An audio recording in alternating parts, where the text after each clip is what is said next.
एक सिंपल सवाल पूछते हैं। अगर कल पेट्रोल का प्राइस इंडिया में बढ़ जाए तो क्या आपको लगता है कि ये जो डिसीजन है वो दिल्ली में लिया गया है? मोस्टली लोग जो इस चीज़ों को समझते हैं वो कहेंगे हाँ। लेकिन आखिर सच क्या है? ऑयल का प्राइस इंडिया में डिसाइड नहीं होता है। मैंने एक रिसेंटली एक आर्टिकल पढ़ा जो कि फर्स्ट पोस्ट पे था, और इसमें बहुत क्लियरली दिखाया गया है कि ऑयल प्राइसेस, एक लाइन थी जिसमें कि हम लोग देखते हैं कि oil prices are decided far far away from India. जैसे कौन कौन से देश, जैसे आपको सिटीज के नाम बता दें तो लंदन, न्यूयॉर्क, सिंगापुर।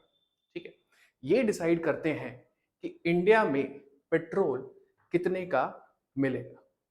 ठीक है, और इसमें एक शॉकिंग बात ये कि दुनिया में ऑयल का कोई एक फिक्स्ड प्राइस नहीं होता है। Okay, so this decides how your economy is going to run on the basis of what are the fuel prices. तो फिर पूरा सवाल ये है, अगर एक प्राइस नहीं है तो प्राइस बनता कैसे है? मतलब कि ऑयल की जो प्राइस है वो डिसाइड कौन करता है, और ये डिपेंडेंट किस चीजों पे है? मतलब कि ऑयल के प्राइसेस को उतार चढ़ाव करने वाले जो फैक्टर्स हैं वो कौन कौन से हैं? आज हम इसी को स्टेप बाय स्टेप डिकोड करेंगे इस आर्टिकल के थ्रू। ठीक है, तो welcome students to legacy IAS. Let us try and understand from Brent to Dubai, what are the crude oil benchmarks and how they quietly decide what you pay for? ठीक है, तो देखते हैं how are the oil prices decided. ठीक है, सबसे basic चीज से शुरू करते हैं। इसमें समझते हैं कि एक स्टेटमेंट हमने जो पहले कहा था वो ये था कि ऑयल का एक ग्लोबल फिक्स्ड प्राइस नहीं होता है। ठीक है, और ये सबसे बड़ा मिथ है कि पूरे दुनिया को एक ही ऑयल के फिक्स्ड प्राइस पे ही ऑयल बेचा जाता है। तो ये क्यों नहीं होता? क्योंकि ऑयल जो है, जो आपका क्रूड ऑयल हम लोग जो बोलते हैं, वो एक यूनिफॉर्म प्रोडक्ट तो नहीं है।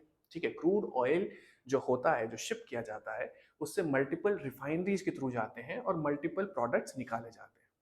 ठीक है, सोचिए अगर हम लोग ऐसे देखना चाहें, एक कंपैरिजन के थ्रू दूध का एग्जांपल ले लेते हैं, मिल्क का। अगर आप दूध खरीद रहे हो, buffalo milk, toned milk, organic milk, तो क्या सभी का प्राइस सेम होता है? तो हम देखते हैं कि नहीं। क्यों? क्योंकि उसकी जो प्रोसेसिंग है, उसकी जो रिफाइनमेंट है, उस पर डिपेंड करता है कि उसका जो एडिशनल कॉस्ट है वो कितना आगे होगा और या कितना कम होगा। जितने ज्यादा आपकी रिफाइनिंग होती है उतना ज्यादा आपका कॉस्ट बढ़ जाता है। अब यही सेम लॉजिक हम लोग अप्लाई करते हैं ऑयल पर। ठीक है, इसका मतलब है कि हर क्रूड ऑयल भी अलग होता है। ठीक है, हर क्रूड ऑयल भी अलग होता है। अगर आपको देखा जाए, there is no universal price and there is also crude oil का डिफरेंस। वो डिफरेंस किस पे होता है? क्योंकि जो ऑयल है, कुछ क्रूड ऑयल होते हैं जो कि लाइट होते हैं, कुछ होते हैं जो हैवी होते हैं। ठीक है, कोई क्रूड ऑयल जो होता है वो क्लीनर होता है और कोई सल्फर हैवी होता है। ठीक है, और ये दो जो फैक्टर्स हैं उसकी वैल्यू डिसाइड करते हैं, जिसमें से कि एक है एपीआई ग्रेविटी, यानी कि कितना लाइट या कितना हैवी वो फ्यूल है एक्चुअली। दूसरा, उसका सल्फर कंटेंट, मतलब कितना क्लीन या कितना इम्प्योर है। उसी के हिसाब से आपके फ्यूल का content, whether it will be a cleaner fuel और whether it will be a dirtier fuel. ठीक है, तो लाइट और लो सल्फर ऑयल, ये जो लाइट और लो सल्फर ऑयल जो होते हैं उनको बेस्ट ग्रेड माना जाता है, क्योंकि ये इजी टू रिफाइन होते हैं। ठीक है, जहां की हेवी और हाई सल्फर ऑयल जो होते हैं वो आपके बहुत डिफिकल्ट होते हैं रिफाइन करने के लिए। तो अब प्रॉब्लम ये है कि दुनिया भर में इतने टाइप्स के ऑयल है, प्राइसिंग को स्टैंडर्डाइज हम लोग किस तरीके से करते हैं और किस तरीके से ये बेंचमार्क्स बनते हैं। तो यहाँ पर एंटर होते हैं आपके बेंचमार्क्स। ठीक है, बेंचमार्क्स जो होते हैं वो क्या है? वो एक तरीके के रेफरेंस ऑयल्स है ना, रेफरेंस प्राइस है, जो एक बेस प्राइस को डिसाइड करते हैं। यानी कि कितना एक बेस प्राइस होगा, है ना, यूनिफॉर्मली आप समझ सकते हो कि एक बेस प्राइस कितना होगा और उस पर एक एडिशनल कॉस्ट लगाया जाएगा। ठीक है, बाकी ऑयल उसके प्राइस के अराउंड ही होता है ना। बेस प्राइस हो गया डिसाइड, और बाकी जो फैक्टर्स हैं जो कि रिस्पॉन्सिबल है उनके प्राइसेस को अप या डाउन करने के लिए वो डिसाइड करते हैं। फॉर एग्जाम्पल अगर हम लोग देखें तो इंडिया मिडल ईस्ट से ऑयल खरीदता है। ठीक है, तो इसके लिए जो प्राइस है वो बन जाता है दुबई का जो बेंचमार्क है प्लस $2, $2 और देगा वो पर बैरल। मतलब बेंचमार्क बेस है और फाइनल प्राइस जो है वो आपकी कस्टमाइज्ड होती है। ये क्लैरिटी बहुत ज़्यादा इंपॉर्टेंट है ये समझने के लिए, क्योंकि अगर ये हमें समझ में नहीं आता तो आप यही सोचेंगे, आपको ये कंफ्यूजिंग लगेगा कि ये जो प्राइजेस हैं ये अगर बढ़ रहे हैं या उतर रहे हैं, तो ये जो चीज़ है वो हम लोग डोमेस्टिकली डिसाइड कर रहे हैं। ठीक है, आइए इनके बेंचमार्क्स के बारे में और देखते हैं। Brent, WTI, Dubai and these are the three pillars. जब हम लोग क्रूड ऑयल के बेंचमार्क प्राइसेस की बात करते हैं, यानी कि एक बेस प्राइस जो रेफरेंस प्राइस जो स्टैंडर्डाइज्ड है अक्रॉस द क्रूड ऑयल, वो क्या है, वो बेंचमार्क कौन कौन से हैं इनके बारे में देखते हैं। ठीक है, तो सबसे पहला ब्रेंट क्रूड। ब्रेंट क्रूड ये आता कहाँ से? तो ये आता है नॉर्थ सी से। नॉर्थ सी से, और दुनिया के लगभग 67% ऑयल ट्रेड को भी ये इन्फ्लुएंस करता है। यानी कि 67% अगर आप ऑयल की मात्रा को देखेंगे तो आपको ब्रेंट क्रूड ही पाया जाएगा। ये लाइट स्वीट क्रूड है। लाइट स्वीट क्रूड, अब इसे समझिए। इसका मतलब ये है कि इसे रिफाइन करना आसान है, और दूसरा इसका जो डिमांड है वो बहुत हाई होता है। ठीक है, इसलिए ब्रेंट जो है, ब्रेंट क्रूड ऑयल जो इसका स्टैंडर्ड है वो एक ग्लोबल स्टैंडर्ड बन चुका है। दूसरा डब्ल्यूटीआई। डब्ल्यूटीआई जो कि है वेस्ट टेक्सास इंटरमीडिएट, ये यूएस का बेंचमार्क है, और इंटरेस्टिंगली ये ब्रेंट से भी ज्यादा क्लीन और लाइट है ना। ब्रेंट से भी ज्यादा ये क्लीन और लाइट है। तो लॉजिकली लॉजिकली अगर हम लोग सोचें तो ये हमें लगेगा कि ये ज्यादा महंगा होगा, है ना। लेकिन हमेशा ऐसा नहीं होता है, और यहीं पे आपको ये समझने की जरूरत है कि और भी जो फैक्टर्स होते हैं वो भी जाते हैं ऑयल प्राइसेस को डिसाइड करने में, है ना। और वो फैक्टर क्या है? वो फैक्टर है ज्योग्राफी, है ना। Geography matters in deciding what will be the price of this WTI. ठीक है, तो यूएस में अगर हम लोग समझें, अगर इसको फर्दर देखते हैं, तो इसका यूएस में प्रोडक्शन ज्यादा हो गया, स्टोरेज इश्यूज आए, पाइपलाइन कॉन्स्ट्रेंट्स बन जाते हैं। ठीक है, और 2020 में एक एक्सट्रीम केस हुआ, है ना, जिसमें हम लोग एक एग्जांपल दे रहे हैं जिससे कि ये समझ में आता है कि कैसे इसके जो प्राइसेस हैं, अच्छा ग्रेड का होने के बावजूद इसके प्राइसेस लो कैसे हो जाते हैं। तो 2020 में ये जो एक्सट्रीम केस आया कि डब्ल्यूटीआई का जो प्राइस था वो नेगेटिव हो गया। ठीक है, तो सोचिए, लोग पैसे दे रहे हैं ऑयल लेने के लिए, है ना। ये मार्केट का रियल नेचर है। लोग दे रहे हैं पैसे और वो समझ रहे हैं कि इनकी जो बेस प्राइसेस है उसके ऊपर से किया जाएगा, बट यहाँ पे ज्योग्राफी भी मैटर कर रहा है। अब तीसरा, दुबई या Oman, that is one of the Asia's pricing base, है ना। अगर हम लोग देखें तो ये जो क्रूड है, ये जो स्टैंडर्ड है, ये जो बेंचमार्क है, ये एशिया के लिए इंपॉर्टेंट है ना। इंडिया भी इसी सिस्टम को फॉलो करता है। अब ये ऑयल, इसका स्टैंडर्ड कैसा है, मतलब ये इसकी क्वालिटी कैसी है? अगर हम लोग देखें तो ये ऑयल हैवी होती है, और इसमें सल्फर, जो सल्फर कंटेंट जिसके बेसिस पे हम लोग डिफरेंशिएट करते हैं between various types of standards और बेंचमार्क्स, इसमें सल्फर ज्यादा होता है। इसका मतलब क्या? इसका मतलब ये है कि रिफाइन करना महंगा, और इसीलिए डिस्काउंट पर, आपको डिस्काउंट पर ट्रेड मिलता है ना। मतलब आपके जो प्राइसेस हैं उस पर आपको डिस्काउंट मिल जाता है। लेकिन अगर हम लोग देखें कॉस्ट बेनिफिट रेशियो किसी भी कंट्री का, और स्पेशली एशियन रिफाइनरीज का, तो एशियन रिफाइनरीज के लिए ये प्रैक्टिकल है। ठीक है, तो एक सिंपल लाइन हम लोग समझ सकते हैं इससे कि ऑयल का जो प्राइस है, एक तो हमने बेंचमार्क देखा जो कि क्वालिटी के ऊपर था, quality as well as geography, that is something that will decide what is the oil's price. Now the second thing कि it is also a financial asset, है ना। हम लोग देखते हैं it is a game of spot and futures.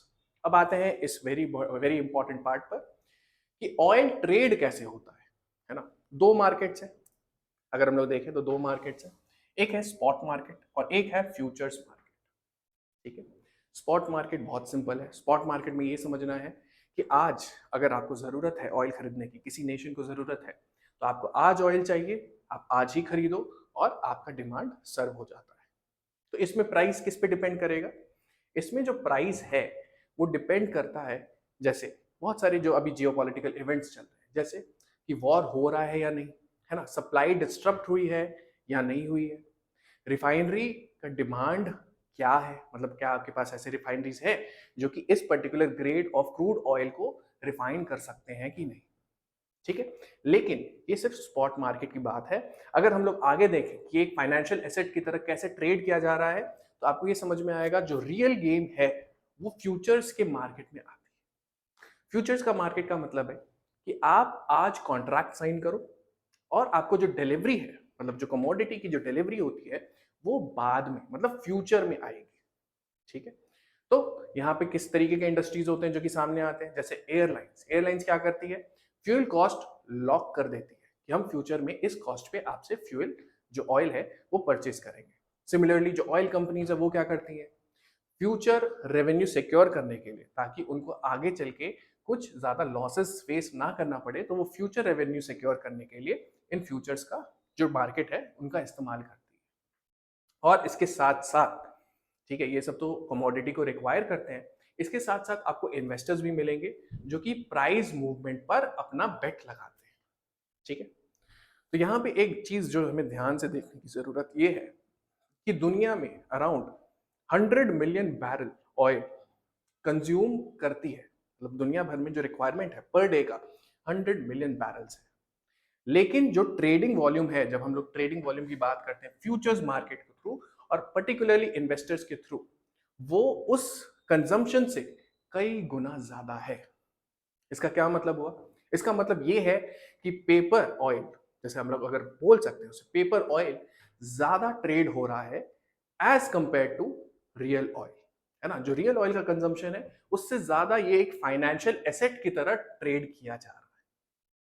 तो इसका मतलब क्या हुआ कि अब ऑयल जो है वो सिर्फ फ्यूल नहीं रहा, ऑयल एक तरीके का फाइनेंशियल एसेट बन चुका है। ठीक है, और जहां फाइनेंशियल एसेट होता है वहां वॉलेटिलिटी, मतलब कि प्राइसेस में उतार चढ़ाव, वॉलेटिलिटी होती ही है ना।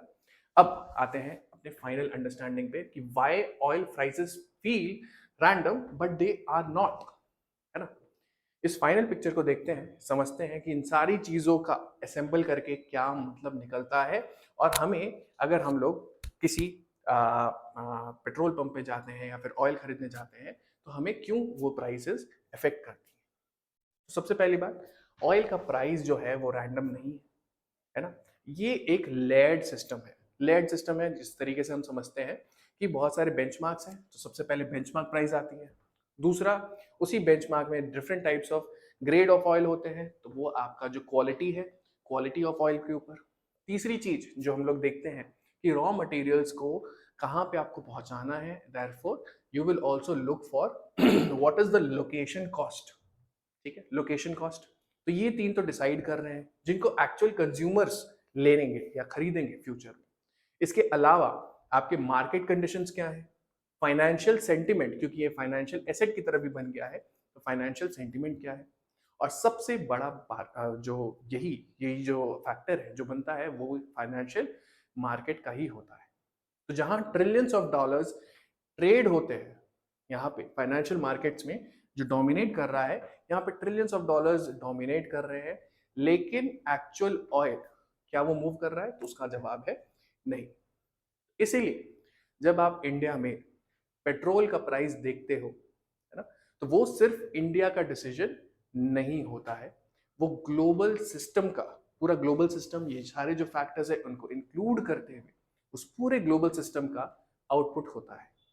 और यहाँ पे सबसे इंपॉर्टेंट बात कि इंडिया प्राइस मेकर नहीं है ना, इंडिया प्राइस मेकर नहीं है, इंडिया प्राइस टेकर है। मतलब कि हम लोग we are taking what is being given to us. और जब तक इंडिया इंपोर्ट डिपेंडेंट रहेगा तब तक प्राइस कंट्रोल बाहर रहेगा, मतलब कि price control will be decided by the countries that are outside of India, that are the major producers of such kind of oil।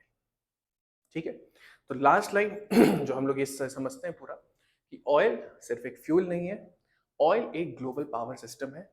और नेक्स्ट टाइम जब आप पेट्रोल पंप पे खड़े होंगे तो आपको अगर लगे कि ये प्राइस कहाँ से आ रहा है, तो प्राइस यहाँ पे डिस्प्ले हो रहा है लेकिन डिसाइड कहीं और हो रहा है। ठीक है, थैंक यू सो मच।